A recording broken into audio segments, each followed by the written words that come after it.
चलिए हम लोग शुरू कर लेते हैं। आज का सेट 75 होंगे। The test number is 75। Question शुरू करते हैं। ये 71 इज योर फर्स्ट क्वेश्चन। 71 आपके शुरू हो रहे हैं पहला क्वेश्चन से। यहाँ से हम लोग शुरू करेंगे और इसे एक एक करके आगे की ओर बढ़ेंगे। देखते हैं वन में क्या कहा जा रहा है, ये क्वेश्चंस क्या पूछ रहा है। चलिए शुरू करते हैं। बिहार के उत्तरी गंगा मैदान में कौन सी मिट्टी नहीं पाई जाती? यहाँ बात हो रही है नहीं पाई जाती है। ठीक है जी। दलदली मिट्टी, नवीन जलोढ़ मिट्टी, बलधर मिट्टी, पलथर मिट्टी, उपयुक्त में से कोई नहीं। तो इसमें देखेंगे कि बिहार के उत्तरी गंगा के मैदान में दलदली मिट्टी होती है जिसे तराई के नाम से जाना जाता है। नवीन जलोढ़ मिट्टी, ठीक है, न्यू एलुवियल सॉयल, ये दोनों मिट्टियां जो हैं आपके उत्तरी गंगा मैदान में पाई जाती है। परंतु पलथर मिट्टी हमारे बिहार के दक्षिणी भाग यानी कि दक्षिणी बिहार में पाई जाती है। तो सही उत्तर आपके क्या होंगे? बलथर होंगे। बलथर आपके क्या होंगे? 71 के सही उत्तर आपके बलथर होंगे। Balthar is your right answer. ठीक है जी। ये बिहार के दक्षिणी भाग में पाई जाती। ठीक है। बिहार के दक्षिणी भाग में आपके बलथर मिट्टी का विस्तार है। 71। 72 को देखते हैं। ग्रेट सैंडी मरुस्थल कहाँ स्थित? ग्रेट सैंडी मरुस्थल आपके ऑस्ट्रेलिया में स्थित है। ऑस्ट्रेलिया में स्थित है। तो देखेंगे यहाँ कई मरुस्थल हैं, इसमें से कुछ मरुस्थल को यहाँ दिखाया जाएगा। ये आपके ऑस्ट्रेलिया हो गए। ऑस्ट्रेलिया में आपको यहाँ एक मरुस्थल मिलेगा, यहाँ एक मरुस्थल, इस जगह पे, इस जगह पे। ये सब क्या है? मरुस्थल का नाम है। ठीक है जी। इसे great great Victoria great Victoria मरुस्थल, इसे और भी मरुस्थल को दिखाया जाएगा आपको, ये वाला क्षेत्र को। ये तनामी तनामी डेजर्ट होगा, ये विक्टोरिया डेजर्ट होगा। ठीक है जी। ये तनामी, ये आपके सिम्सम सिम्पसन डेजर्ट होगा। ये एस्टुआर्ट एस्टुआर्ट डेजर्ट होगा। ये आपके ग्रेट सैंडी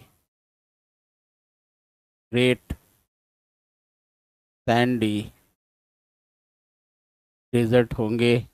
और ये गिप गिप्सम डेजर्ट होगा।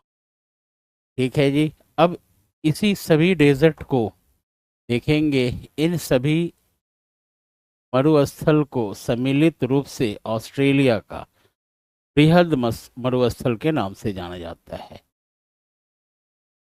ऑस्ट्रेलिया ऑस्ट्रेलिया का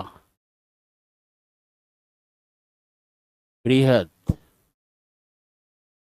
मरुस्थल के नाम से जाना जाता है, जिसमें लगभग ये सभी क्या है? आपके मरुस्थल हैं। और इसी में उपभागों में बांटा गया है ऑस्ट्रेलिया के बृहद मरुस्थल को। और भी बहुत सारे मरुस्थल, लेकिन मुख्य रूप से इतने मरुस्थल को आपको याद रखना है। ठीक है जी। इतने मरुस्थल को याद रखना है। पूछा गया है ग्रेट सैंडी मरुस्थल कहाँ स्थित है, तो ये आपके ऑस्ट्रेलिया में स्थित है। आप देख पा रहे हैं ग्रेट सैंडी मरुस्थल यहाँ है। ठीक है जी। ये आपके ऑस्ट्रेलिया है। ऑस्ट्रेलिया में सारे मरुस्थल किस तरफ में है? तो ऑस्ट्रेलिया के पश्चिमी भाग में मरुस्थल है। और इस क्षेत्र में एक माउंटेन मिलेगा यानी पर्वत श्रेणी मिलेगा, और इसे great dividing great dividing range के नाम से जाना जाता है। ठीक है जी। ग्रेट डिवाइडिंग रेंज ये पश्चिमी भाग में, पूर्वी भाग में है। और ऑस्ट्रेलिया के पश्चिमी भाग में आपको क्या मिलेंगे? ऑस्ट्रेलिया के बृहद मरुस्थल। उसी में एक मरुस्थल है जिसका नाम होगा ग्रेट सैंडी मरुस्थल। आपके 72 का आंसर क्या होगा? ए होगा। नेक्स्ट देखते हैं, सौर मंडल का सबसे चमकीला ग्रह कौन सा है? ये शुक्र है। कि सभी को पता है शुक्र एक चमकीला ग्रह है, ठीक है, जो सूर्य से दूसरे नंबर पर अवस्थित ग्रह है। सबसे पहले बुध होगा, उसके बाद में शुक्र होगा, फिर पृथ्वी होगी, फिर मंगल होगा, ठीक है। नेक्स्ट क्वेश्चंस करते हैं। 74 का देखते हैं। जल डमरू मध्य से क्या अभिप्राय है? जल डमरू मध्य, यहाँ पर इस्थमस भी लिखा हुआ है, तो इस्थमस से क्या अभिप्राय है? तो देखते हैं। समुद्र से मिलते समय किसी नदी का मुहाना, बिल्कुल नहीं। समुद्र से जब मिलती है कोई नदी तो उसके नदी माउथ ऑफ द रिवर कहा जाता है, तो इसे हम इस्थमस नहीं कहते हैं। दो भूखंडों को विभाजित करने वाली जल की पट्टी, दो महासागरों को विभाजित करने वाली भूमि की संकरी पट्टी, उपयुक्त में से एक से अधिक। अब यहाँ बात हो रही है जल डमरू मध्य की, तो जल डमरू मध्य में होता क्या है कि दो भूखंड को विभाजित करने वाली जल की पट्टी होती है, ठीक है, जल की पट्टी होती है। और यहाँ यदि हम इस्थमस की बात करें तो दो महासागरों को विभाजित करने वाली भूमि की संकरी पट्टी होती है। यानी कि इस्थमस से आंसर ये बन रहा है, ठीक है। जल डमरू मध्य से आपका उत्तर ये बन रहा है। अब इसी में कंफ्यूजन है कि हम बताएं तो किसको बताएं, ठीक है। जल डमरू मध्य ब्रैकेट में इस्थमस लिख दिया गया है, ठीक है, जिसको जल डमरू मध्य को इंग्लिश में स्ट्रेट्स कहा जाता है। इस्थमस एक अलग चीज होती है, ठीक है जी। ए और सी आप लोग बता रहे हैं, क्या बता रहे हैं? ए सी बी, इतने सारे स्टार टून टीवी, ए सी बी, अभी बी बता रहे हैं। चलिए, दो भूखंडों को विभाजित करने वाली जल की पट्टी यानी कि जल डमरू मध्य के अनुसार आपका सही उत्तर क्या होगा? बी होगा, ठीक है। यदि हम इस्थमस की बात करें तो दो महासागरों को विभाजित करने वाली भूमि की संकरी पट्टी होती है। जैसे जैसे एग्जाम्पल में इस्थमस को आप ले सकते हैं पनामा नहर। पनामा नहर जहाँ बनी हुई है वो दो महाद्वीपों को क्या है? जोड़ती थी। जहाँ पनामा नहर बनी हुई है वो दो महाद्वीपों को जोड़ती थी। एक महाद्वीप दक्षिणी अमेरिका और दूसरा दूसरा महाद्वीप आपके उत्तरी अमेरिका, ठीक है। इन दोनों को जोड़ने वाले को इस्थमस कहा जाता था। एक और इस्थमस का आप एग्जाम्पल ले सकते हैं स्वेज नहर। जहाँ स्वेज नहर बनी हुई है वहाँ सिनाई पेनिनसुला, सिनाई प्रायद्वीप हुआ करता था। उसी सिनाई प्रायद्वीप में ही स्वेज नहर का निर्माण किया गया है। वो एक ऐसा स्थल था कि दो महाद्वीपों को अलग करता था। वहाँ स्वेज नहर बन गया, स्वेज नहर बन गया तो स्वेज नहर दो महाद्वीपों को अलग करता है, अफ्रीका महाद्वीप और आपके एशिया महाद्वीप को अलग करता है। तो हम जल डमरू मध्य के हिसाब से इस प्रश्न का उत्तर बी लगाया, ठीक है जी। चलिए 74 का बी।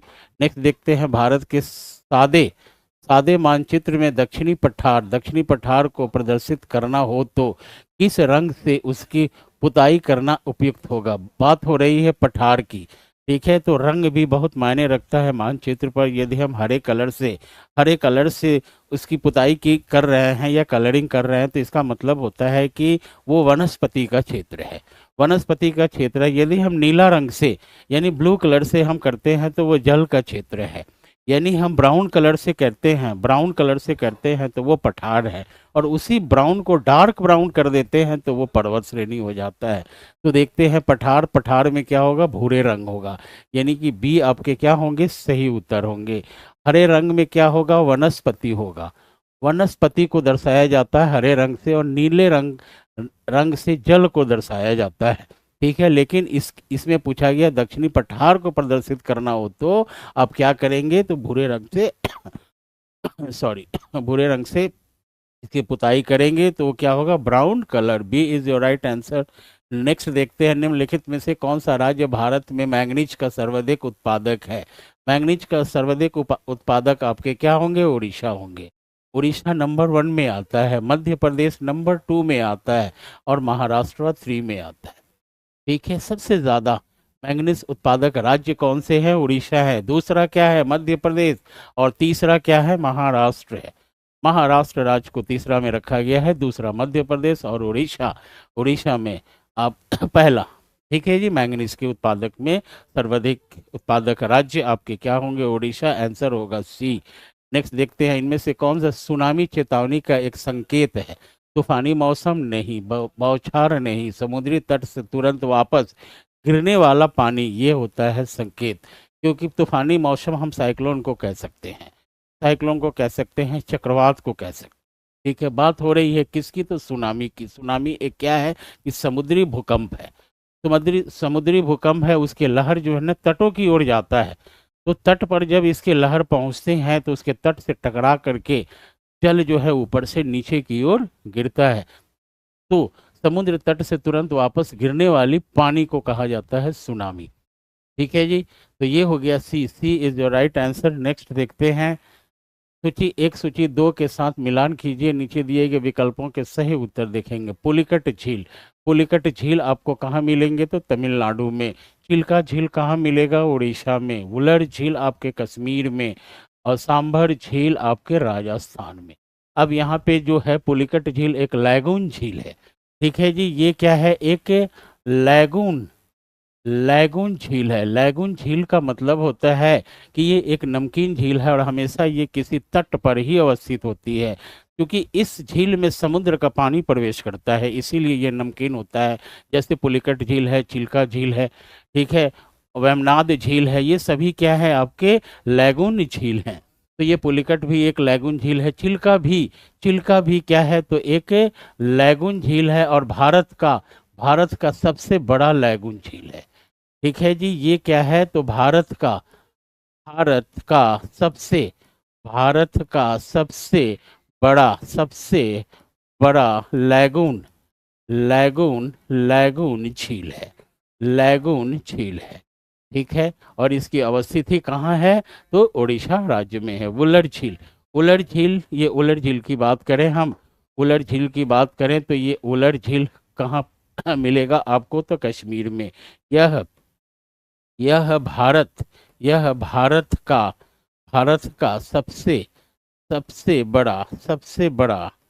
सबसे बड़ा मीठे पानी की झील है। मीठे पानी मीठे पानी की झील है, मीठे पानी की झील है क्या, तो आपके वुलर झील। वुलर झील की बात करें हम तो सांभर झील राजस्थान में स्थित है, और यह भारत का सबसे सबसे स्थलीय स्थलीय लवणीय लवणीय झील है। ठीक है, लवणीय, यह भारत का सबसे स्थलीय, यह भारत का सबसे बड़ा, एक मिनट सुधार दो, सबसे सबसे बड़ा, सॉरी, सबसे बड़ा स्थलीय नमकीन नमकीन या खारे खारे जल जल की झील है। ठीक है, भारत का सांबर झील जो राजस्थान में स्थित है। ठीक है जी, तो ये हमने क्या किया, मिलान किया। तो देखते हैं मिलान में, ये लैगून झील किधर गया आपके, पुलिकट झील आपके कहाँ है, तो तमिलनाडु में है। चिल्का झील, ये देखेंगे चिल्का झील कहाँ है, तो उड़ीसा में है। वुलर झील आपके कश्मीर में है। सांबर झील आपके राजस्थान में। तो ए का तीन देखते हैं, ए का 3 2 में आ रहा है। फिर बी का देखते हैं 1, बी का 1 आ रहा है। सी का 4 आया। डी का 2 आया। दैट मीन्स कि ए इज योर राइट आंसर। 78 का क्या होगा, राइट आंसर ए होगा। नेक्स्ट क्वेश्चन देखते हैं, भारत में ग्रीष्मकालीन मानसून के प्रवाह की सामान्य दिशा। अब अब हमारी मानसून जो है प्रवाहित होती है, ये ले लीजिए, ये पवन है, और सूर्य का लंबवत कहाँ है, तो हमारे उत्तरी गोलार्ध में है। सूर्य का लंबवत उत्तरी गोलार्ध में, तो ताप इधर होगा, तो निम्न वायु दाब किधर बनेगा, आपके उत्तरी गोलार्ध में। अब यही हवाएं जो विषुवत रेखा के दक्षिणी गोलार्ध से आ रही है, तो इसे साउथ ईस्ट विंड कहा जाएगा। साउथ ईस्ट विंड कहा जाएगा। और ये विंड्स जैसे विषुवत रेखा को पार करती है, देखेंगे जैसे ये विषुवत रेखा को पार करती है तो ये अपनी दाईं ओर मुड़ जाती है कोरियलिस बल के कारण। कोरियलिस बल के कारण, कोरियलिस बल की उत्पत्ति क्या चीज से होती है? तो पृथ्वी के घूर्णन से होती है। अब देखेंगे कि इसकी दिशा, अब इसकी दिशा यानी कि क्या है, इसकी दिशा के बारे में पूछी जा रही है। तो इसकी दिशा क्या होगा? पहले तो इसे कहा जाएगा साउथ वेस्ट मानसून। इसे कहा जाएगा साउथ वेस्ट मानसून, यानी इसकी दिशा क्या है? दक्षिण पश्चिम से किधर है? से किधर है? तो नॉर्थ ईस्ट में है। ठीक है, नॉर्थ ईस्ट में है इसकी, यानी उत्तरी उत्तरी पूर्वी। ये हो गया उत्तरी पूर्वी और ये हो गया आपके दक्षिणी दक्षिणी पश्चिमी। दक्षिणी पश्चिमी से किधर जा रही है ये? तो उत्तर पूरब की ओर, और इसी को कहा जाता है वेस्ट साउथ वेस्ट मानसून। इसमें आंसर देखते हैं, भारत में ग्रीष्मकालीन मानसून के प्रवाह की सामान्य दिशा क्या होगी? तो दक्षिणी पश्चिम से उत्तर पूर्वी, दक्षिणी पश्चिम से उत्तर पूर्वी, दक्षिणी पश्चिमी से उत्तर पूर्वी, यानी कि आपका सी क्या होगा? सही उत्तर होगा। C is your right answer. Next questions को देखा जाए। नेक्स्ट क्वेश्चंस क्या आ रहे हैं? भीतर की स्थलीय सीमा रेखा इसकी तटीय सीमा रेखा से अलग कितनी गुनी अधिक है? यानी कि दोगुनी है।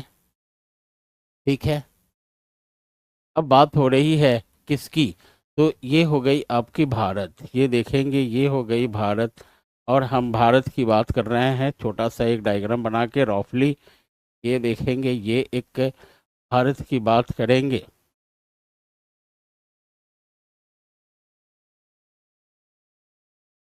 ये भारत की बात करेंगे तो अब इसको, भारत को दो भागों में विभाजित देखेंगे, दो भागों में विभाजित क्या करती है?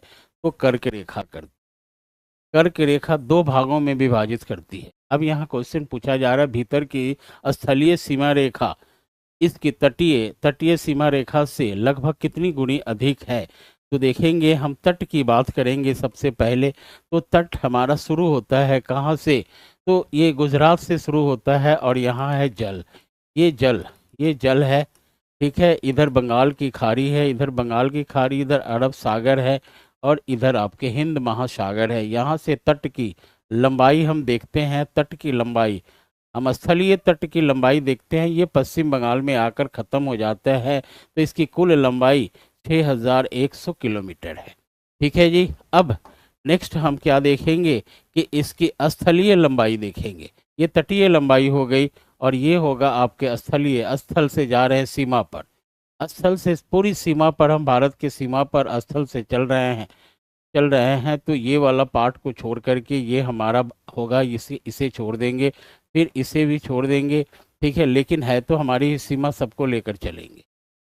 ठीक है, ये देखेंगे ऐसे होकर के पूरी की पूरी नॉर्थ ईस्ट वाला स्टेट से होकर के जब हम यहाँ पहुँचेंगे तो पूरी इसकी दूरी क्या होगी, लंबाई क्या होगी? तो 15,200 किलोमीटर होगी। ठीक है, तो लगभग क्या है? ज़्यादा है, यानी कि दोगुनी, तिगुनी, चौगुनी, दोगुनी कह सकते हैं, तिगुनी नहीं कह सकते हैं, चौगुनी नहीं कह सकते हैं।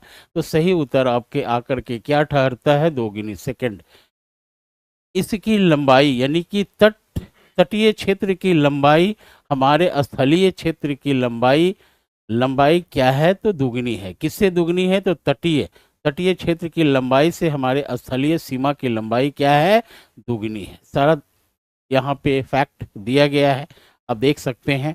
ठीक है जी, ये है स्थलीय सीमा की लंबाई, स्थलीय स्थलीय सीमा सीमा की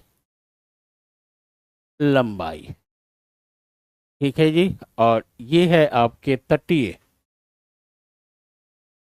तटीय सीमा सीमा की लंबाई। तटीय सीमा की लंबाई आपके क्या होंगे? 6100 किलोमीटर। इसके आंसर क्या होंगे? ए, 80 के ए होंगे। नेक्स्ट क्वेश्चन को देखा जाए। नंदा देवी चोटी कहाँ स्थित है? असम हिमालय में नहीं, गढ़वाल हिमालय में बिल्कुल सही, यानी कि बी आपके सही होंगे, नेपाल हिमालय में नहीं। ठीक है, तो ये गढ़वाल हिमालय में है, जिसे जिसे हम कुमायूं हिमालय, है ना, कुमायूं हिमालय, हिमालय के नाम से जानते हैं। ठीक है, इसे कुमायूं हिमालय भी कहा जाता है, गढ़वाल हिमालय। और ये नंदा देवी चोटी आपके गढ़वाल हिमालय अर्थात कुमायूं हिमालय में स्थित है। सही उत्तर आपके क्या होंगे? बी होंगे। नेक्स्ट देखते हैं, निम्नलिखित में से किसे मोलेसिस बेसिन भी कहा जाता है? मोलेसिस बेसिन मिजोरम को कहा जाता है। मिजोरम को मोलेसिस बेसिस कहा जाता है क्योंकि इस बेसिन में लोग ज़्यादा पसंद करते हैं रहना। ठीक है, और यहाँ जो रहते हैं एक घाटी में रहते हैं, और उस घाटी का प्रतिरूप क्या होता है? तो लीनियर होता है। ठीक है, उस घाटी की प्रतिरूप क्या होता है? लीनियर होता है। और उस घाटी में लोग इसलिए रहना पसंद करते हैं कि वहाँ का क्लाइमेट बहुत ही ठंडा होता है। बहुत ही ठंडा नहीं, बहुत ही प्यारा होता है। ठीक है, तो मौसम के कारण वहाँ के लोग इस बेसिन को क्या कहते हैं? Molasses basin. और भी बहुत सारे कारण हैं, लेकिन ये बेसिन है कहाँ? तो मिजोरम। मिजोरम, भारतीय स्टेट मिजोरम में स्थित है ये। ठीक है, सी सी इसके क्या होंगे? सही उत्तर होंगे। नेक्स्ट देखते हैं, नेक्स्ट क्वेश्चन, दंडकारण्य भारत के किस भाग में स्थित है? ये दंडकारण्य एक क्या है? पठार है। ये क्या है? तो एक पठार है, एक प्लेटू है। ठीक है, और ये प्लेटू किसका भाग है? तो दक्कन पठार का भाग है। ठीक है, जैसे प्रायद्वीपीय पठार को दो भागों में विभाजित किया जाता है, केंद्रीय केंद्रीय उच्च भूमि और दूसरा होता है दक्कन का पठार। तो दक्कन के पठार साउथ में यानी कि दक्षिण भाग में विस्तृत है। दक्षिण भाग में जो पठार है उसी में एक पठार है जिसका नाम है दंडकारण्य। तो ये किस भाग में स्थित है? तो देखेंगे, उत्तरी भाग में नहीं, पूर्वी भाग में नहीं, एग्जैक्ट पूर्वी भाग में नहीं है, मध्यवर्ती भाग में। और उपयुक्त में से एक से अधिक, एक से अधिक। अब पूरब और मध्यवर्ती, वैसे देखा जाए तो इसका रियल में विस्तार किधर होता है? तो पूर्वी, देखेंगे पूर्वी, मध्य, मध्यवर्ती, ये होता है एग्जैक्ट इसका पूर्वी मध्यवर्ती। लेकिन पूर्वी को कहीं और मध्यवर्ती को कहीं और ऑप्शन में दिया हुआ है, तो हम इसे पूर्वी तो मान ही नहीं सकते हैं, क्योंकि एक साथ होता तो हम इस ऑप्शन को मान सकते हैं, लेकिन अलग अलग दिया गया है तो हम क्या मानेंगे? मध्यवर्ती भाग मान सकते हैं। ठीक है, एक साथ में यदि पूर्वी मध्यवर्ती आता है ऑप्शन में, तो इसे हमेशा मारने की कोशिश कीजिएगा, क्योंकि ये अलग कर दिया है। अलग कर दिया है तो अलग में हम नहीं रख सकते हैं। पूर्व मध्यवर्ती आएगी कभी ऑप्शन में तो आप कह सकते हैं, तो यहाँ पर मध्यवर्ती आप सही उत्तर मानकर चल सकते हैं। बिल्कुल पूरब में भी नहीं है, बिल्कुल पूरब में नहीं है, तो क्यों पूरब माना जाएगा? है कहाँ? तो पूर्वी भाग के मध्यवर्ती भाग में स्थित है आपके दंडकारण्य पठार। ठीक है जी, तो सी इसका सही उत्तर होगा। नेक्स्ट देखते हैं, निम्नलिखित में से कौन सा द्वीप लक्का द्वीप द्वीप समूह का अंग नहीं है? यहाँ नहीं है पूछा जा रहा है। लक्का द्वीप एक द्वीप समूह है जो जो लक्षद्वीप द्वीप समूह का एक भाग है। लक्का द्वीप किसका भाग है? तो लक्षद्वीप द्वीप समूह का ये भाग है। उसमें कौन कौन से द्वीप नहीं आते हैं? नहीं है, तो इसमें तिलनचोंग द्वीप नहीं आता है। ये आपके सही उत्तर होंगे, क्योंकि ये है कहाँ? तो ये अंडमान निकोबार द्वीप समूह में है। ये अंडमान एंड निकोबार, निकोबार द्वीप द्वीप समूह समूह में स्थित स्थित निकोबार का निकोबार का एक द्वीप है, द्वीप है जो जो इस समूह का इस समूह का सुदूर सुदूर पूर्वी भाग में पूर्वी भाग में स्थित है। सुदूर पूर्वी भाग में स्थित है, यानी कि देखा जाए तो तिलनचोंग की जो द्वीप है वह अंडमान निकोबार के बिल्कुल पूरब में स्थित एक द्वीप है। लेकिन ये किसका है? तो आपके निकोबार द्वीप समूह का भाग है। ठीक है जी, और ये अगाथी अगाथी और कवरवती ये आपके लक्षद्वीप द्वीप का ही समूह है। कवरवती उसकी तो राजधानी ही है। तो सही उत्तर अब इसके क्या होंगे? ए होंगे, तिलंचोंग। तिलंचोंग इज योर राइट आंसर। 84 का राइट आंसर क्या होगा? ए। चलिए नेक्स्ट देखते हैं, दमन और दीव के बारे में कौन सा कथन सत्य है? सत्य है पूछा जा रहा है। स्वतंत्रोत्तर ब्रिटिश के बारे में कौन सा कथन सत्य? ये तो क्वेश्चन ही दे रहा है रखा है, ये कुछ समझ में ही नहीं आ रहा है। ठीक है, इसको तो हटाइए। दमन और दीव के बीच की खाड़ी, खाड़ी है ये बिल्कुल सही है। कि कौन सी खाड़ी है? तो खंभात की खाड़ी है। ये कहाँ अवस्थित है? तो देख सकते हैं,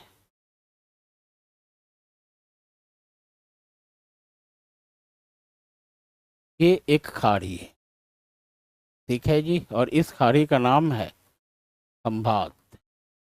खंभात की खाड़ी, ये गुजरात में अवस्थित है। ठीक है, अब यहाँ दीव है, ये दीव है और यहाँ दमन है। ठीक है, ये क्या है? तो दमन है, और ये क्या है? तो दीव है। ठीक है, ये केंद्र शासित प्रदेश है।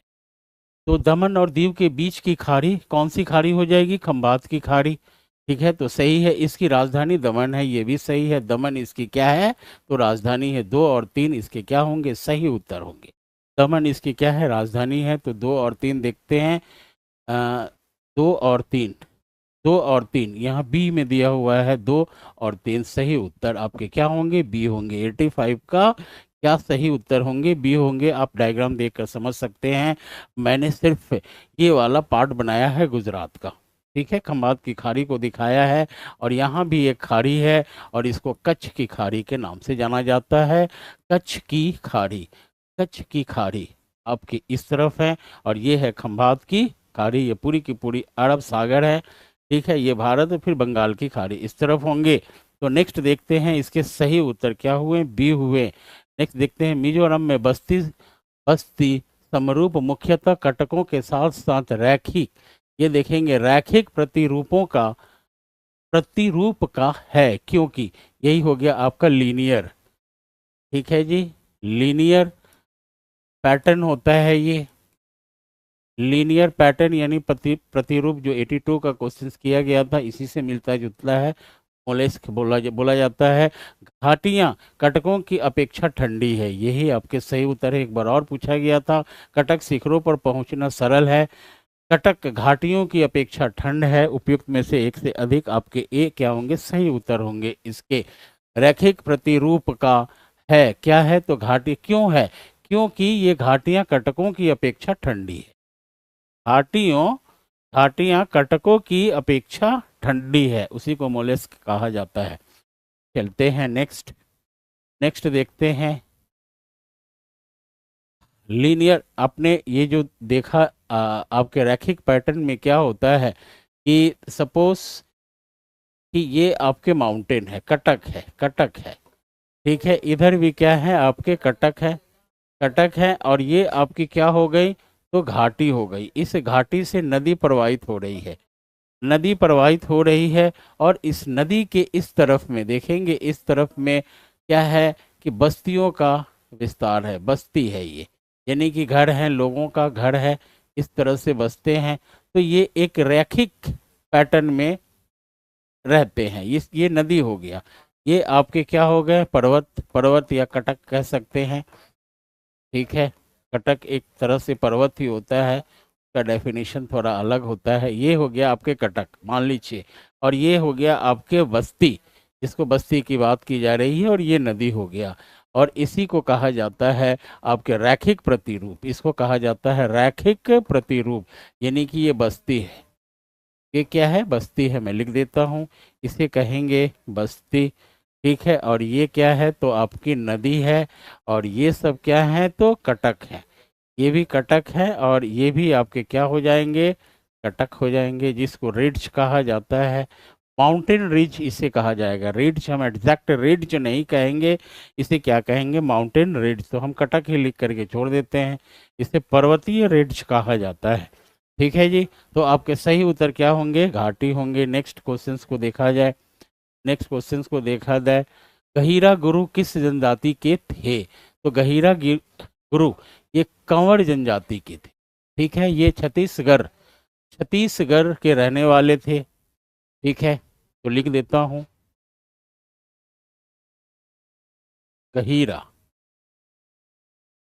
गहीरा गुरु छत्तीसगढ़ के एक सामाजिक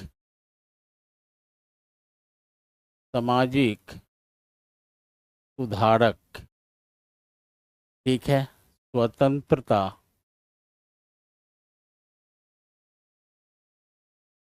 स्वतंत्रता सेनानी तथा आध्यात्मिक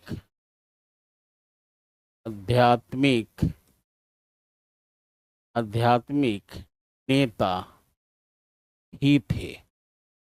ठीक है, इन्होंने छत्तीसगढ़ के आदिवासियों के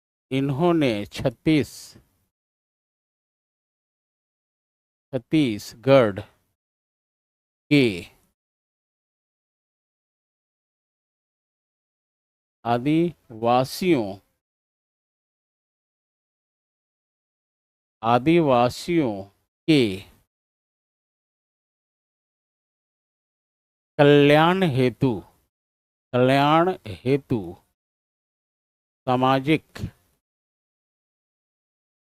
सामाजिक कार्य किए।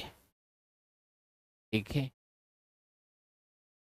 इन्होंने सनातन धर्म के संत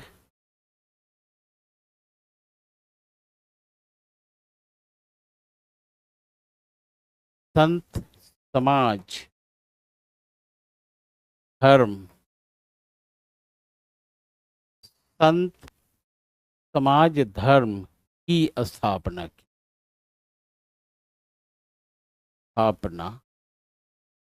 ठीक है, तो ये कहाँ के रहने वाले थे, किस जनजाति के थे? तो कंवर जनजाति के थे, और ये छत्तीसगढ़ के रहने वाले थे, और ये एक सामाजिक सुधारक थे, स्वतंत्रता सेनानी भी थे तथा आध्यात्मिक नेता भी थे। इन्होंने छत्तीसगढ़ के आदिवासियों के कल्याण हेतु सामाजिक कार्य किए। ठीक है, इन्होंने सनातन धर्म के संत समाज धर्म की स्थापना की। कौन? गहीरा। ठीक है, सही उत्तर क्या होंगे? सी होंगे। C is your right answer. Next, निम्नलिखित नदियों में से किसको दक्षिण की गंगा कहा जाता है? यहाँ पूछा जा रहा है दक्षिण की गंगा, तो दक्षिण की गंगा किसको कहा जाता है? तो ये कावेरी नदी को कहा जाता है दक्षिण की गंगा। ठीक है जी, दक्षिण की गंगा कावेरी नदी को कहा जाता है। और गोदावरी की जहाँ तक बात करें तो गोदावरी को कहा जाता है दक्षिणी। देखेंगे, इसे कहा जाता है दक्षिणी। ठीक है, इसे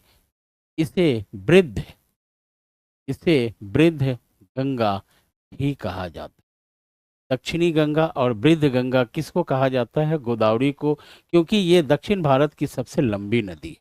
दक्षिण भारत की सबसे लंबी होने के कारण इस नदी को वृद्ध गंगा और दक्षिणी गंगा के नाम से भी जाना जाता है। वृद्ध गंगा यूं इसलिए कहा जाता है कि ये हमारी गंगा यानी उत्तरी भारत में स्थित गंगा से काफ़ी पुरानी नदी है, इसलिए इसे वृद्ध कहा जाता है।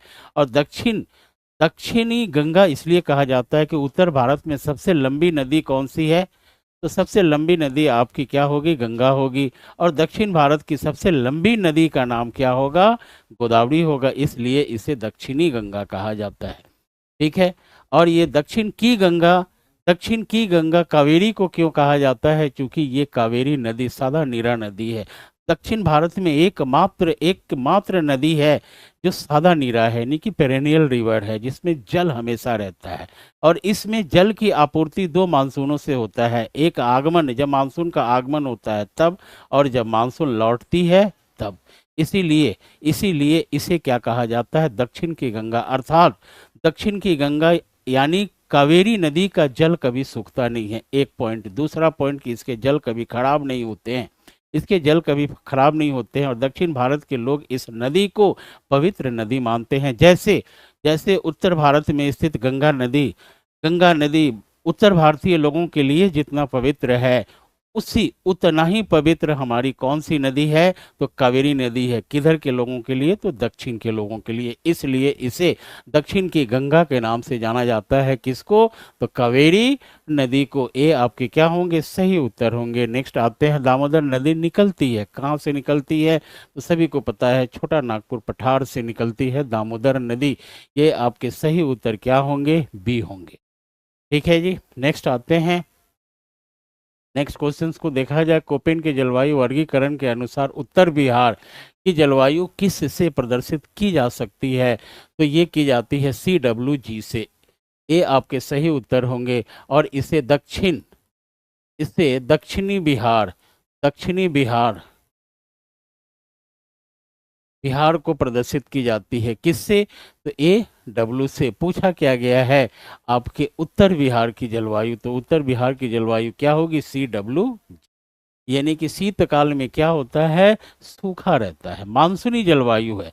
इसे क्या कहेंगे, तो मानसूनी मानसूनी मानसूनी जलवायु।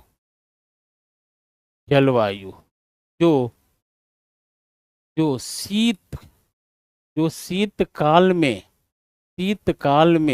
क्या रहती है, सूखा रहती है, सूखा रहती।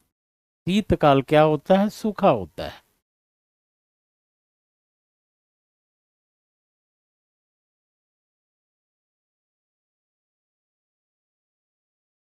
मानसूनी जलवायु है, शीतकाल सूखा होता है। ठीक है जी, CWG इसके क्या होंगे, सही उत्तर होंगे। AW किसके लिए है, तो दक्षिणी बिहार के लिए। ठीक है जी, A A is your right answer. Next देखते हैं, मध्य प्रदेश के निम्नलिखित में से किस जिले में मृदा अपरदन मिट्टी का कटाव की समस्या है। जबलपुर, भोपाल, मुरैना ये आपके मध्य प्रदेश है। और इसे इसे चंबल नदी काट करके क्या बना देती है, मृदा अपरदन करती है। काफी मुरैना डिस्ट्रिक्ट में, ये आपके मध्य प्रदेश में स्थित एक जिला है मुरैना, जहां पर चंबल नदी प्रवाहित होती है। और इस क्षेत्र को चंबल नदी काफी अपरदन करती है। ठीक है, तो सी इसके क्या होंगे, सही उत्तर होंगे। C is your right answer, Morena. Next, निम्नलिखित में से किस राज्य के वनों का वर्गीकरण अर्ध उष्णकटिबंधीय के रूप में किया जाता है, तो वनों का वर्गीकरण अर्ध उष्णकटिबंधीय रूप में किया जाता है मध्य प्रदेश को। केरल जो है बिल्कुल उष्ण है, ये उष्णकटिबंधीय है, कटिबंधीय है। और ये आपके भी उष्ण, ये भी आपके तमिलनाडु भी उष्ण कटिबंधीय क्षेत्र में आता है, कटिबंधीय क्षेत्र में आता है। लेकिन मध्य प्रदेश को कहाँ रखा गया, अर्ध उष्ण कटिबंधीय प्रदेश में। तो इसे हम देख सकते हैं एक डायग्राम में कि ये हमारी भारत है, ये हमारी ये भारत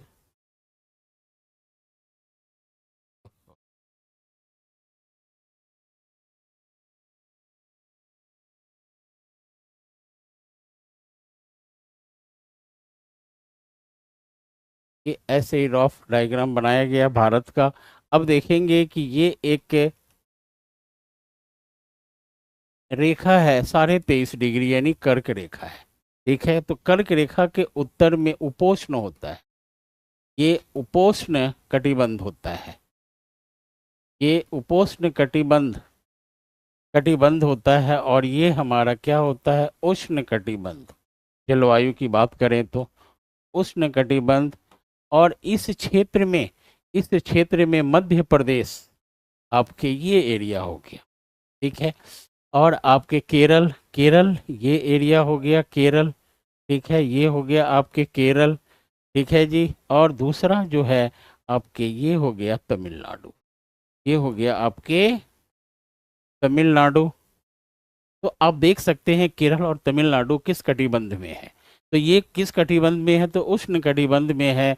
और अर्ध उष्ण कटिबंध यानी कि आधा भाग इसके किधर है, तो पोस्ट में, और आधा भाग इसके किधर है, उष्ण कटिबंध में। इसीलिए इसे अर्ध उष्ण कटिबंध के नाम से जाना जाता है। किसको, तो मध्य प्रदेश। अब डायग्राम से पता कर सकते हैं। देख रहे हैं आधी भाग इसके उष्ण में है और आधी भाग इसके कहाँ है, उपोष्ण में है। उपोष्ण में है तो हाँ जी, फास्ट ही करा रहा हूँ Bablu Kumar. Radar SS A, ठीक है, very good. Suman Kumari, Suman Kumar Mandal A। अच्छा, आप लोग सब अपना आंसर दे रहे हैं, वेरी गुड। तो मैं थोड़ा फास्ट ही करवा रहा हूँ। बाबुल कुमार, बहुत ही फास्ट हूँ। ठीक है जी, बस जल्दी हो जाएगा, देखिए कितने समय में जल्दी ख़त्म कर लेता हूँ। अब देखते हैं, आधे घंटा में तो इतना हो गया है। अब नेक्स्ट देखते हैं इसका सही उत्तर क्या होगा, बी होगा। 92, 92 का क्या आंसर होगा, बी होगा। नोट कर लेंगे, B is your right answer. कालागढ़ बांध किस नदी पर बना हुआ है, कालागढ़ बांध। कालागढ़ बांध आपके रामनगर, रामगंगा नदी पर बना हुआ है। रामगंगा नदी किसकी सहायक नदी है, तो ये गंगा की सहायक नदी है। ये देखेंगे, ये गंगा नदी है। और गंगा नदी की सहायक नदी कौन सी है, तो आपकी राम गंगा है। और ये कनौज में आकर के मिल जाती है।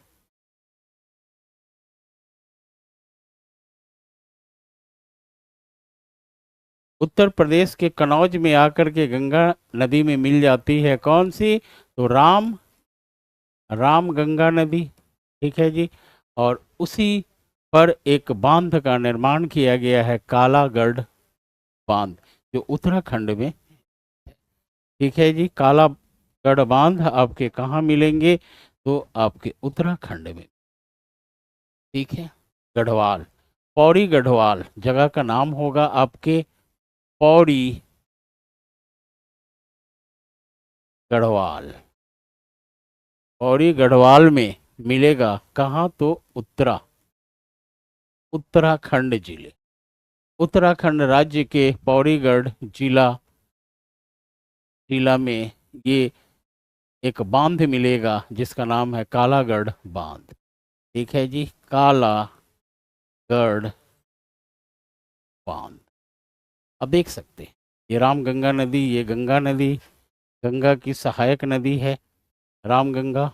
ये गंगा नदी, ये देखेंगे गंगा नदी। ठीक है जी, चलिए इसका सही उत्तर क्या होगा, आपके सी होंगे। C is your right answer. सी इसके क्या होंगे, सही उत्तर होंगे, रामगंगा। नेक्स्ट क्वेश्चंस को देखा जाए। 94, पृथ्वी पर मूलतः एक ही विशाल भूखंड था जिसे कहते हैं, जिसे कहते हैं, तो उसे भी देख लिया जाए। यहाँ एक मैं डायग्राम बनाऊंगा छोटा सा, ये देखेंगे। और इस पर एक उस विशाल क्या था, एक भूखंड था। और इस भूखंड को क्या कहा गया है, ये भी देख लेते हैं। और इसके इर्द गिर्द में जल है, यानी कि इसे महासागर कहा जा सकता है। ये क्या है, महासागर है। ठीक है जी, ये महासागर है। और इसका नाम देखेंगे कि इस भूखंड का नाम था पैंजिया। ठीक है जी, सभी को पता है ये पैंजिया था। और ये पैंथलासा था। पैंथलासा किसको कहा गया है, सागर को कहा गया है। और ये जो भूखंड आपको दिख रहा है, तो ये कब था, तो 250 करोड़ करोड़ वर्ष पूर्व की बात है। ठीक है। अब दूसरे डायग्राम में देखेंगे, दूसरे डायग्राम में देखेंगे कि ये पृथ्वी पृथ्वी पर एक और डायग्राम बनाया गया। और ये दो भागों में क्या है, विभाजित। ये देखेंगे दो भागों में विभाजित हो गया ये। और इसके आंतरिक भाग में जल भर गया। ठीक है, और ये सब तो जल है ही, ये पैंथलासा है। अब यहाँ एक क्या बन गया, तैथिस सागर। तैथिस सागर का निर्माण हुआ। और ये दो भागों में बट गया, तो एक का नाम हो गया अंगारा लैंड। अंगारा लैंड। और इसे ही लॉरेशिया के नाम से जाना जाता है। लॉरेशिया इसको कहा जाता है, तो अंगारा लैंड को लॉरेशिया कहा जाता है, गोंडवाना लैंड। ठीक है, तो ये घटना कब घटी थी, यानी कि ये पहला डायग्राम है, और दूसरा डायग्राम आज से 200 करोड़ वर्ष पूर्व हुई थी। यानी कि 200 करोड़ वर्ष पूर्व ये एक ही भूखंड भूखंड क्या हो गया, दो भागों में विभाजित हो गया। दो भागों में जब विभाजित हुआ तो यहाँ दो भूखंड का निर्माण हुआ। एक को अंगारा लैंड या लॉरेशिया के नाम से जाना गया, और दूसरा गोंडवाना लैंड के नाम से जाना गया। तो देखते हैं इसमें आंसर क्या है। आपको पैंथलासा भी मिल गया, यहाँ पैंजिया भी मिल गया, और लॉरेशिया भी मिल गया। यदि लॉरेशिया किसको कहा जाता है, तो अंगारा लैंड को कहा जाता है। इसकी सही उत्तर क्या होगा, आपका बी होगा, पैंजिया। इस डायग्राम को देख करके आप समझ सकते हैं कि ये पहला डायग्राम है, ये दूसरा डायग्राम। पहले डायग्राम 250 करोड़ वर्ष पूर्व की बात बताई जा रही है, एक ही था, पैंजिया दो भागों में विभाजित हुआ, तो आज से 200 करोड़ वर्ष पूर्व की बात है। ठीक है, जब दो भागों में विभाजित हुआ तो एक अंगारा लैंड और दूसरा गोंडवाना लैंड का निर्माण हुआ। ठीक है, तो जो क्वेश्चंस पूछा जा रहा है उसका सही उत्तर बी होंगे, Pangaea is your right answer. Next questions देखा जाए। राउरकेला इस्पात संयंत्र को लौह अयस्क की आपूर्ति होती है, तो कहाँ से होती है वो देखते हैं। इसकी आपूर्ति कहाँ से होती है, तो कयोंझर से और क्या है, तो सुंदरगढ़ है।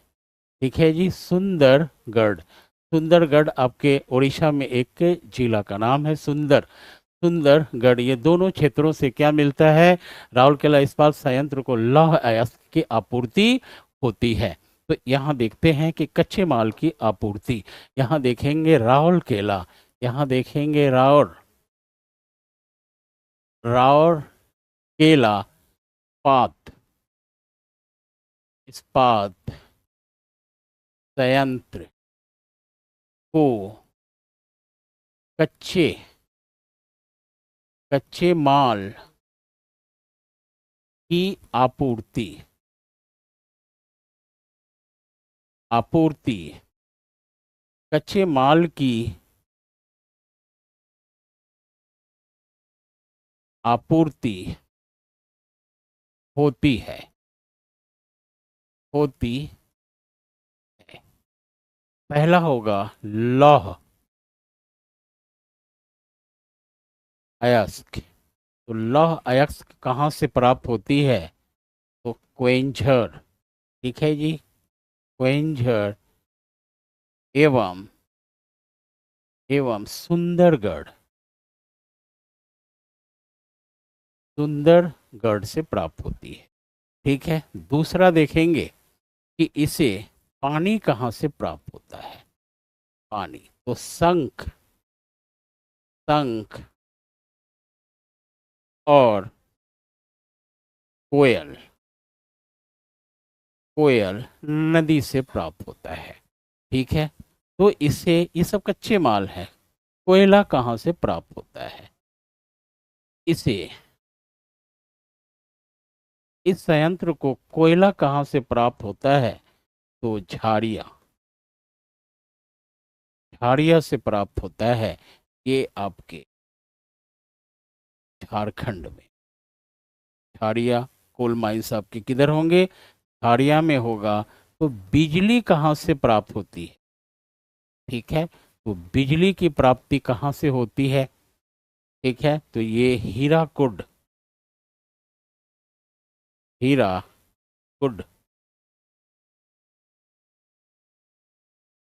परियोजना से प्राप्त होती है। हीराकुड परियोजना से बिजली प्राप्त, कोयला कहाँ से, झाड़िया, पानी कहाँ से, शंख और कोयल नदी से, लौह अयस्क कहाँ से, क्वेंझर एवं सुंदरगढ़ से।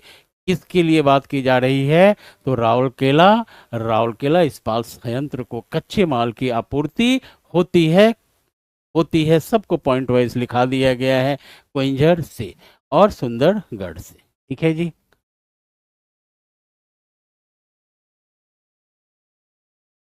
लौह अयस्क, क्वेंझर और आपके सुंदरगढ़।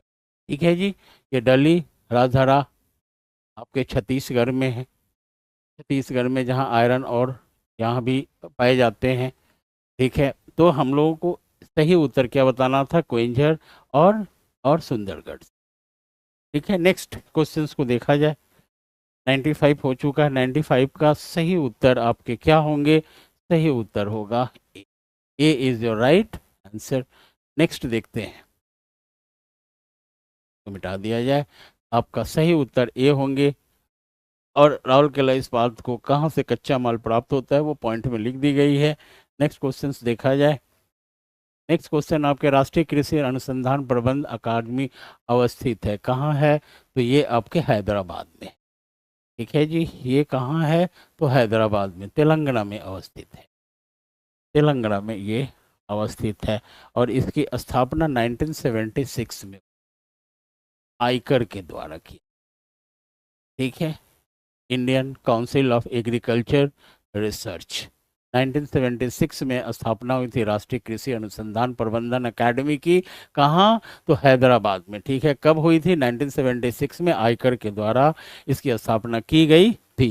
नेक्स्ट क्वेश्चन को देखा जाए। ज्वालामुखी पर्वत माउंट सेंट हेलेंस कहाँ अवस्थित है, तो ये यूएसए में, यानी कि आपके संयुक्त राष्ट्र अमेरिका में है। और कहाँ है, तो स्टेट ऑफ, ये मैं लिख देता हूँ, ये वाशिंगटन राज्य में। ठीक है, यूएसए, यूएसए के वाशिंगटन, वाशिंगटन राज्य, राज्य में स्थित है, में स्थित एक राज्य का नाम है वाशिंगटन, यूएसए का। वहीं पे स्थित है आपके माउंट सेंट हेलेंस ज्वालामुखी पर्वत। ठीक है, सी आपके क्या होंगे, सही उत्तर होंगे 97 का। नेक्स्ट, पठार पर स्थित नगर है। पठार पर स्थित नगर आपके क्या होंगे, मैड्रिड होंगे, बी होंगे। ठीक है, देखते हैं बी। ये एक स्पेन में, ये स्पेन में एक पठार है। ठीक है, ये स्पेन में एक पठार है। और इस पठार का नाम है मसेटा, मसेटा पठार। ठीक है, ये कहाँ है, तो आपके Spain.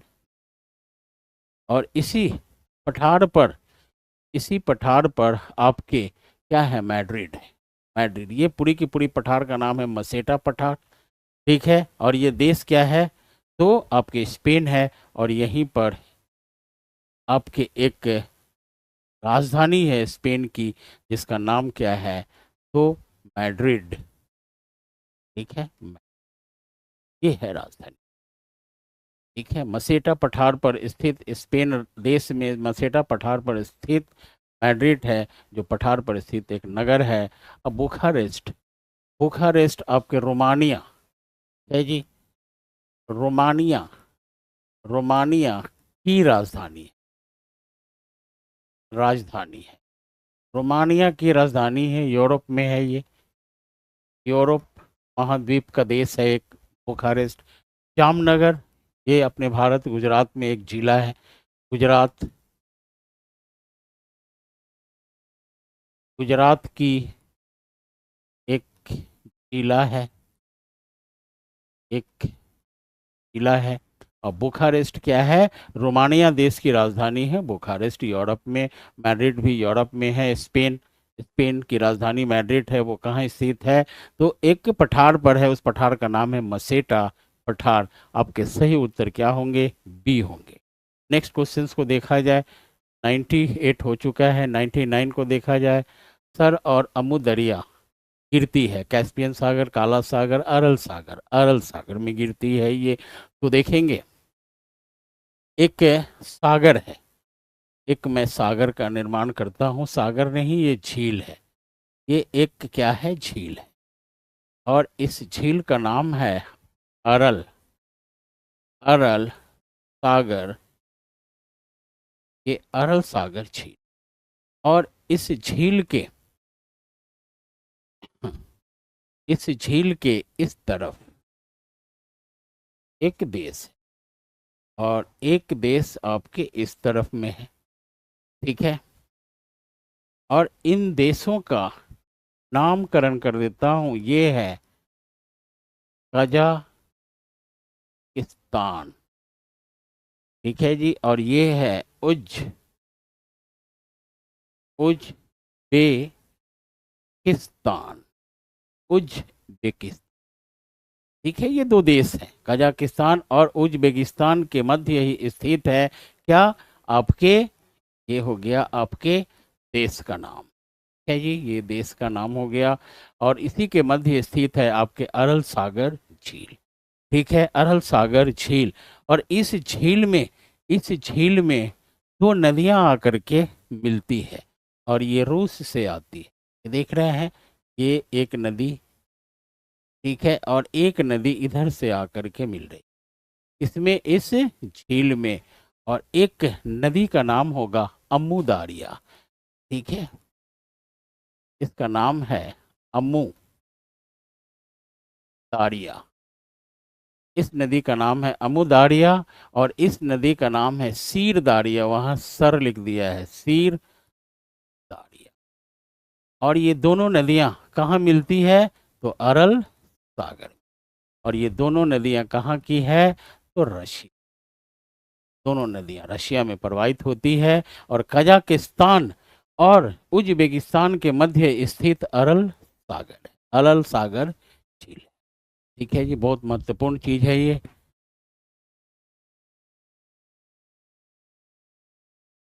Okay ji, thank you सत्यम। बस अब खत्म ही हो रहा है, बबुल कुमार खत्म हो रहा है। अब देखेंगे, ये सर लिखा है तो इसका नाम होगा सिर दारिया। सिर दारिया और अमू दारिया दो नदियां हैं, और ये रशिया की नदी है। कहाँ आकर मिलती है? अरल सागर। अरल सागर कहाँ है? तो उज्बेकिस्तान और कजाकिस्तान देशों के मध्य स्थित है। ठीक है, कैस्पियन सागर आप जानते हैं। तो इसका सही उत्तर क्या होगा, वो मैं टिक कर दूं। सही उत्तर आपके क्या होंगे? तो अरल सागर, अरल सागर होगा। ठीक है, कैस्पियन सागर जो विश्व का सबसे बड़ा क्षेत्रफल की दृष्टि से सबसे बड़ा क्या है? झील है। और ये लवण वाली झील है, लवणीय झील है ये। ठीक है, काला सागर झील, काला सागर झील, ये सब के सब सागर नाम दिया गया है, लेकिन है क्या? ये झील है। झील है, बट सागर क्यों नाम दिया गया है? क्योंकि मैंने जो अभी अभी कराया कि 33 सागर का निर्माण हुआ, तो 33 सागर में ही बहुत सारे माउंटेन का निर्माण हुआ है, बहुत सारे पर्वतों का निर्माण हुआ है। जैसे हिमालय पर्वत भी 33 सागर का ही भाग है। तो जहां जहां पर्वत का निर्माण हो गया और 33 सागर का जल बच गया, चारों तरफ से घिर गया स्थल से, तो स्थल से घिरने के उपरांत उसे क्या कहेंगे? झील कहेंगे। तो जहां जहां जल 33 सागर का है, आज भी 33 सागर के अवशेष बचे हुए हैं, जहां जहां भी अवशेष दिख रहे हैं, जो झील बन गया है, उसी उसी झील को सागर नाम भी दिया जाता है, क्योंकि उसका नाम क्या था? 33 सागर। तो सागर नाम दिया जाता है क्योंकि उसमें सागर का जल आज भी मौजूद है, अर्थात 33 सागर का अवशेष है। तो ये सब जो झील जो देख रहे हैं, कैस्पियन सागर जो झील है, कैस्पियन सागर झील, ये क्या है? तो 33 सागर का अवशेष है। अब अरल सागर ये भी 33 सागर का ही अवशेष है। काला सागर ये भी 33 सागर का अवशेष है। ठीक है, तो ऐसे जितने भी सागर जो झील होंगे, तो आप समझ जाएंगे कि 33 सागर का क्या है? अवशेष है। ये क्वेश्चन पूछा जाता है कि इनमें से कौन सा 33 सागर का अवशेष है। ठीक है, तो ये सब 33 सागर के ही अवशेष हैं। नेक्स्ट हम लोग क्वेश्चन देखते हैं। 99 इज कंप्लीट। 100 देखते हैं। बिहार के उत्तरी गंगा के मैदानी भाग का निर्माण हुआ है सोन और कोसी नदी के निक्षेप से। सोन तो आपके उत्तरी गंगा में नहीं है, ये आपके कहाँ है? तो दक्षिणी गंगा में। तो ये नहीं होगा। गंगा और उसकी सहायक नदियों के निक्षेप से, बिल्कुल गंगा और उसकी सहायक नदियों के निक्षेप से, गंगा और सोन नदी के निक्षेप से ये भी नहीं होगा। अब गंगा और सोन की बात कही जा रही है, बात पूछी जा रही है आपकी क्या? तो उत्तरी गंगा के मैदानी भाग का निर्माण हुआ है, तो गंगा और उसकी सहायक नदियों के निक्षेप से, यही मार सकते हैं। इसमें और कुछ ऑप्शन दिख नहीं रहा है, तो आपके क्या होंगे? बी आपके सही उत्तर होंगे, गंगा और उसकी सहायक नदियों के निक्षेप से। लेकिन यहाँ फिर भी डाउट हो रहा है कि गंगा की सहायक नदियाँ तो दक्षिण से भी है ना, दक्षिण से भी है, उत्तर से भी है, लेकिन इसने मेंशन कर दिया है कि उत्तर मैंने सॉरी, उत्तर गंगा के मैदानी भाग का निर्माण किससे हुआ है? तो गंगा नदी नो डाउट है ही। तो गंगा नदी के उत्तर से मिलने वाली नदियां से ही बिहार के उत्तरी गंगा के मैदान का निर्माण हुआ है। तो इसे हम सही मानकर चल सकते हैं। बी आपके क्या होंगे? सही उत्तर होंगे। ठीक है, जिसमें से जहां जहां सुन लगी हुई है वो नहीं होगा।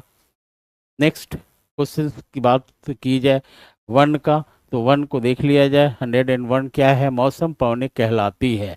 मौसम मौसम पौने कहलाती है, यानी सीजनल सीजनल विंड्स किसको कहते हैं? वह पौने जो मौसम परिवर्तन के साथ दिशा पूर्णतः बदल देती है। बिल्कुल ये सही है। वह पौने जो मौसम परिवर्तन के साथ अपनी दिशा नहीं बदलती है, बिल्कुल गलत है। ये बिल्कुल गलत है। वह पौने जो मौसम परिवर्तन के साथ स्थिर रहती है, नहीं, ये भी गलत है। सही उत्तर आपके क्या होंगे? ए होंगे। ठीक है, ए होंगे। मौसमी पवनें उसे कहा जाता है, वह पवन जो मौसम परिवर्तन के साथ दिशा पूर्णतः बदल देती है। जैसे विषुवत रेखा, विषुवत रेखा गर्मी इधर है तो ये क्या है? इस तरफ से आती है और घूम जाती है किधर? तो ये क्या है? दिशा तो बदल रही है। तो गर्मी यहाँ है, यानी कि सूर्य का लंबवत कहाँ है? उधर है। जब सूर्य का लंबवत इधर होगा तो निम्न वायु दाब यहाँ बन जाएगा, हाई प्रेशर उच्च वायु दाब उधर होगा। फिर विषुवत रेखा पर ये जो आएगी पवन है, ये घूम जाएगी अपनी बाईं ओर। तो मौसम परिवर्तन किसके कारण होता है? तो आपके मौसमी पवन मौसम के परिवर्तन के कारण दिशा बदलती है।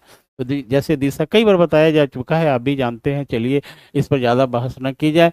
आपको पता है कि यही आंसर है, और मैंने इसके बारे में कई बार कहा है। इसे मानसूनी पवन आप मान लीजिए, तो मानसूनी पवन को मौसम पवन भी कहा जाता है। ए इज जो राइट आंसर। नेक्स्ट देखते हैं।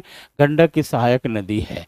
गंडक की सहायक नदी है, तो गंडक की सहायक नदी बागमती नहीं होगी। ये किसकी सहायक है? तो बूढ़ी गंडक की है। किसकी है? तो बूढ़ी गंडक की सहायक नदी है। तो ये आपके हो नहीं रहे हैं। धामती धामती आपकी ताप्ती की सहायक नदी है। ये धामती आपके ताप्ती नदी की सहायक नदी है, और भौसा कोई नदी ही नहीं है। तो गंडक की सहायक नदी इसमें कोई दिया नहीं गया है। बागमती बूढ़ी गंडक की सहायक है। ठीक है जी, तो इसमें उपयुक्त में से कोई नहीं। ई आपके क्या होंगे? सही उत्तर होंगे, क्योंकि भावसा नाम का कोई नदी भी नहीं है। आप ढूंढ लीजिए, कहीं भी मिलेगा नहीं। भावसा बागमती बागमती है, बूढ़ी गंडक की सहायक नदी है। धामती आपकी ताप्ती नदी की सहायक नदी है। तो गंडक की सहायक नदी है कौन? कोई नहीं है। इसमें से उपयुक्त में से कोई नहीं। E is your right answer. E is your right answer. सब नदी के बारे में बताया जा रहा, भावसा कोई नदी का नाम नहीं है। ठीक है, चलिए नेक्स्ट देखते हैं। 102 का क्या आंसर होगा? ई होगा। नेक्स्ट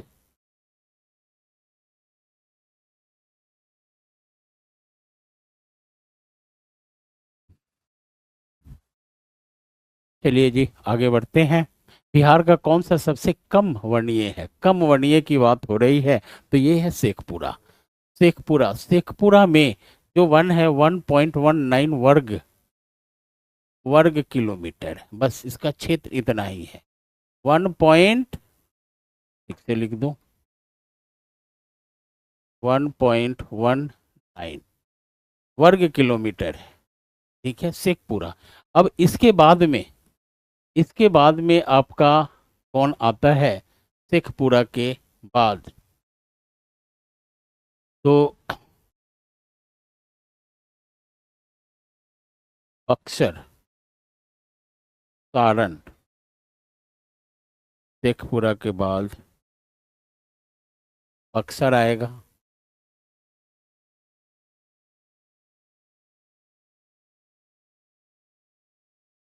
बक्सर बक्सर के बाद में सारण, पालगंज ये आता है।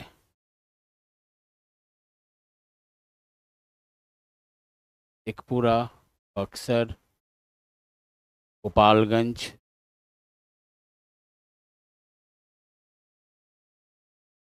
गोपालगंज के बाद सारण। सारण यानी कि वनों की सबसे कमी कहाँ है, सबसे कम वर्ण कहाँ पाए जाते हैं, तो शेखपुरा में। उसका क्षेत्रफल मात्र क्या है, 1.19 वर्ग किलोमीटर है। उतना ही वन है शेखपुरा में। उसके बाद में बक्सर, गोपालगंज, सारण का पोजीशन जो होता है उस इससे ज़्यादा होता है थोड़ा थोड़ा। तो सही उत्तर आपके क्या हो रहे हैं, Sheikhpura. Sheikhpura is your right answer. ये मानकर चलते हैं अभी बिहार का कौन सा सबसे कम वर्णीय है, तो शेखपुरा है। और कितना है, 1.19 वर्ग किलोमीटर है, ये याद रखना है। नेक्स्ट क्वेश्चन को किया जाए, बिहार के किस जिले में आर्कियन युग के शैल पाए जाते हैं, तो आपके नवादा में भी पाया जाता है, बांका में भी पाया जाता है और मुंगेर में भी पाया जाता है। आर्कियन युग, ये काफी पुरानी पुरानी युग की चट्टान है आर्कियन। ठीक है, तो ये नवादा, बांका, मुंगेर सब में पाए जाते हैं। उपयुक्त में से कोई नहीं, उपयुक्त में से एक से अधिक आपके क्या आंसर होंगे, D. D is your right answer. D आपके क्या होंगे, सही उत्तर होंगे। 104 का डी आपके सही उत्तर होंगे। सूची 2 से सुमेलित कीजिए और सूची के नीचे दिए गए कुट के सही उत्तर चुनिए। स्थानीय पवन और प्रवाह क्षेत्र, स्थानीय पवन की बात हो रही है, तो देखते हैं इसमें।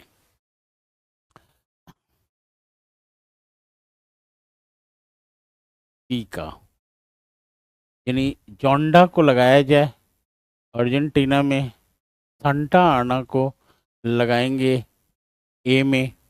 ठीक है, बी का 1।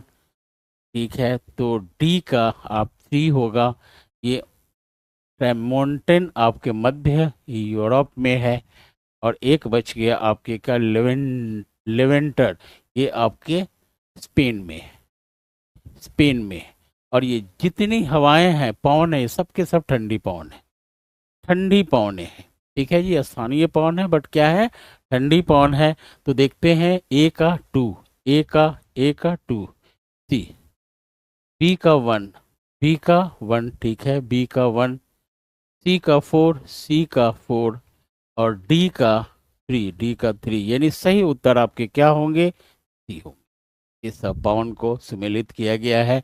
अब देख सकते हैं इसको, सांता आना जोंटा, लेवेंटर और ट्रे मोन्टेन, ये इंपॉर्टेंट है। सांता आना जोंटा, जोंडा, ये हमेशा पूछा जाता है, क्वेश्चन हमेशा आता है। दो भी याद रहेगा तो ये क्वेश्चन आपसे बन सकता है।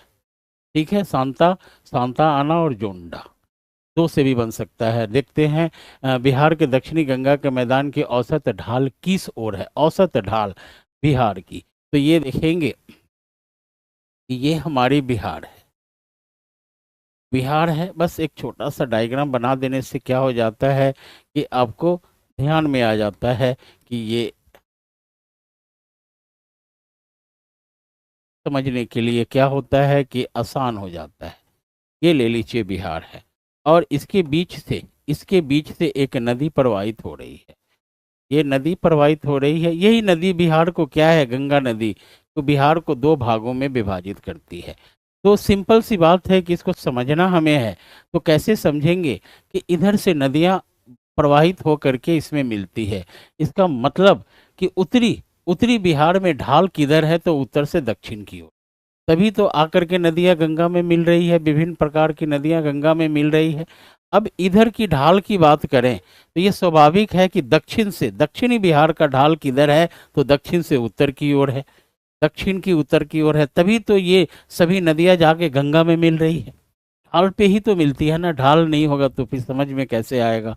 तो ये स्वाभाविक सी बात है कि दक्षिण से उत्तर की ओर दक्षिण बिहार की क्या होगी, ढाल होगी। तो देख लेते हैं बिहार में दक्षिणी गंगा के मैदान की औसत ढाल किस ओर है।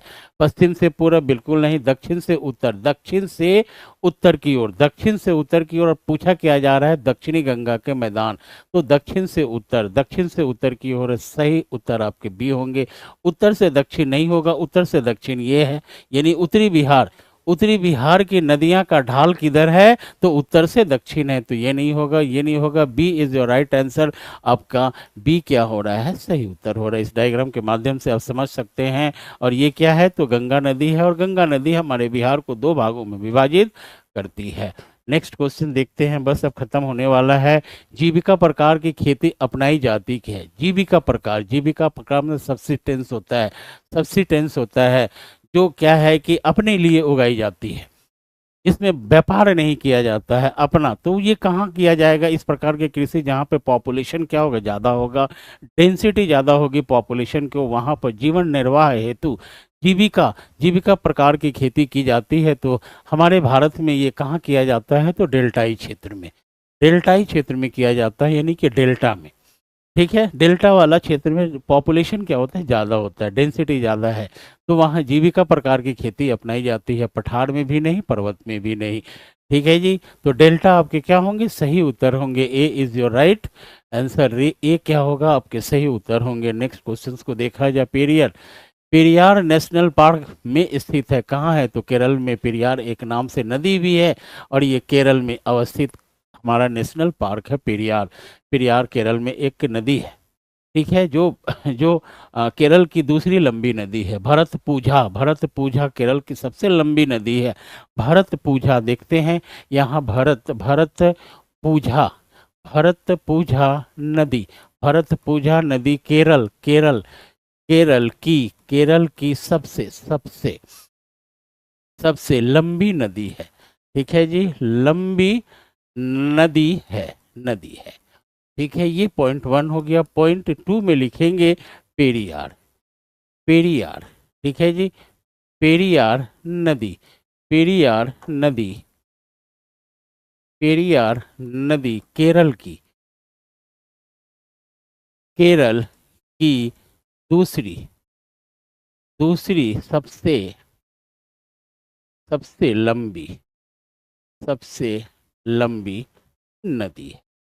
बस बात हो रही है नेशनल पार्क की, क्योंकि इसी नाम से नेशनल पार्क भी है और आपके पेरियार नदी भी है, नदी भी है। ठीक है जी, तो केरल इसके सही उत्तर होंगे। नेक्स्ट 109 देखा जाए। लैपोलिथ तथा फैकोलिथ किस वर्ग के चट्टान है? तो ये आग्नेय, आग्नेय वर्ग के चट्टान है। लैपोलिथ, फैकोलिथ देखेंगे, ये हमारी क्या है? पृथ्वी है। पृथ्वी के आंतरिक भाग में ये मैग्मा का जमाव है। ठीक है, मैग्मा के जमाव से ये देखेंगे, ये मैग्मा निकल रहा है पाइप से। ठीक है, एक यहाँ भी मैग्मा का जमाव होता है, यहाँ भी एक प्रकार का क्या बन जाता है? चट्टान बन जाता है। अब देखेंगे इस तरह से, इस तरह से आंतरिक भाग में चट्टान का निर्माण होता है। ठीक है, मैग्मा कहीं कहीं क्या है? निकल जाता है।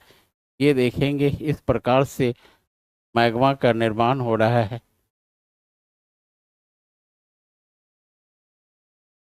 मैग्मा से, मैग्मा से इस प्रकार के चट्टान बन रहे हैं। तो ये किस प्रकार के चट्टान कहलाएंगे, उसी के बारे में बताया जा रहा है। ये देखेंगे तो पढ़ाया जाता है। और यही मैग्मा जब पृथ्वी के सतह पर आ जाता है तो इसे लावा कहा जाता है और ज्वालामुखी चट्टान का निर्माण हो जाता है। ठीक है, तो देखेंगे इसे कहा जाता है आग्नेय चट्टान। इसे क्या कहा जाएगा? आग्नेय, आग्नेय चट्टान। तो कौन सा आग्नेय चट्टान होगा? तो इसे बाह्य, बाह्य आग्नेय चट्टान कहा जाता है, यानी कि extrusive, extrusive igneous, igneous rocks कहा जाता है। ठीक है, और ये सब जितने हैं ये होता है आपके आंतरिक, आंतरिक आग्नेय, आग्नेय चट्टान होता है। इसे इंग्लिश में इंट्रूसिव, इंट्रूसिव इग्नियस रॉक्स कहा जाता है। ठीक है, तो ये होता है आपके बैथोलिथ, ये होता है आपके बैथोलिथ। क्या पूछा जा रहा है वो देख लिया जाएगा।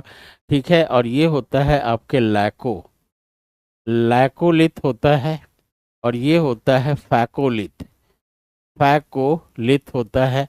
सब इंग्लिश में लिख देता हूँ, शायद आप लोग को दिक्कत नहीं होगी।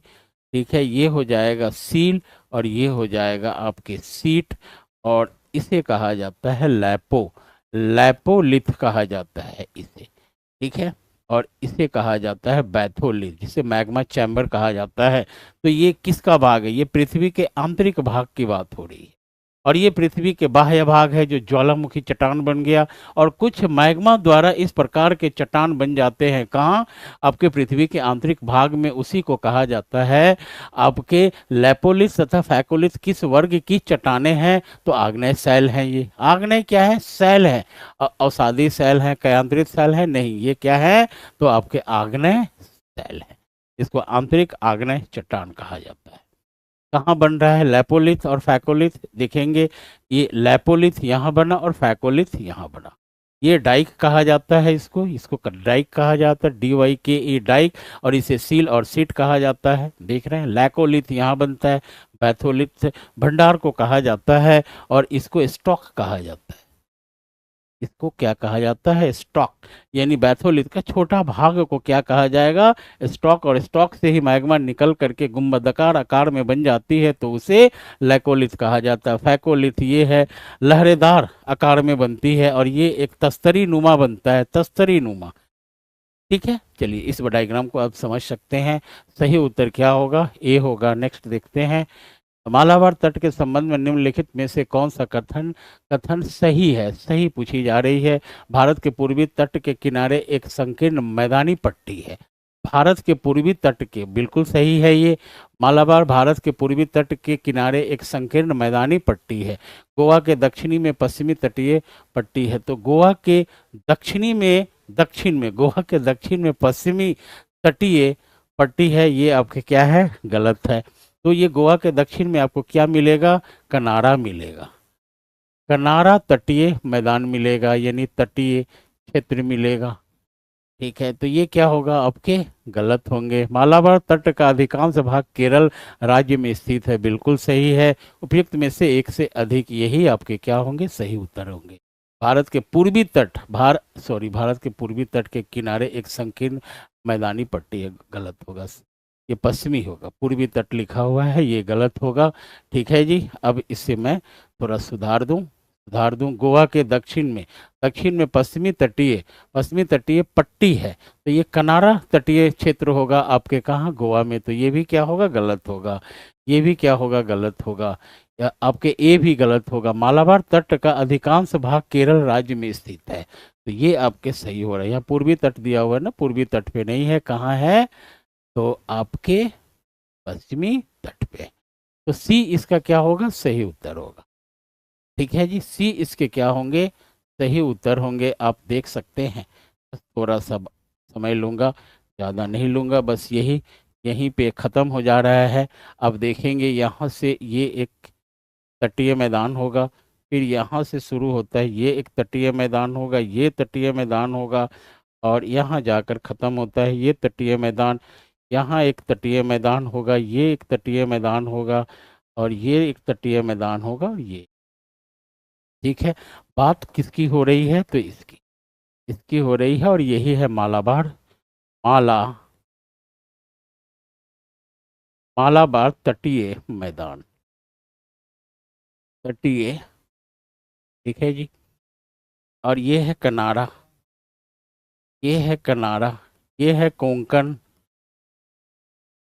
ये कोंकण, और ये है आपके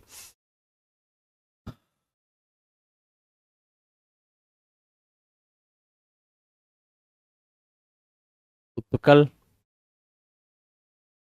तटीय मैदान। सरकार उत्तरी सरकार, ये है ओंडा, कोरोमंडल,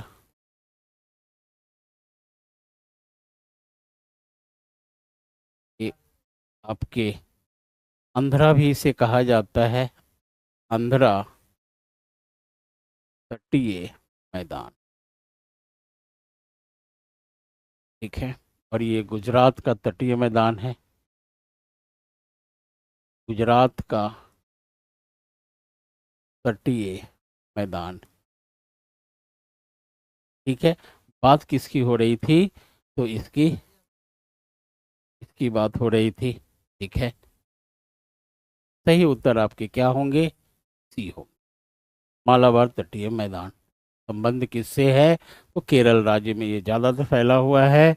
और ये है आपके गोवा, ये है आपके गोवा, आप समझ सकते हैं, ये गोवा है और ये मालाबार है। सही उत्तर क्या होंगे? सी होंगे। यहाँ पे आपके 110 क्वेश्चंस किया गया, डैट मीन्स कि 40 क्वेश्चंस यहाँ आपके सॉल्व किए, 40 क्वेश्चंस आपके यहाँ सॉल्व किए गए। फिर कल मिलते हैं नेक्स्ट क्लास में, फिर हम लोग मिलेंगे। तब तक के लिए good night, see you everyone.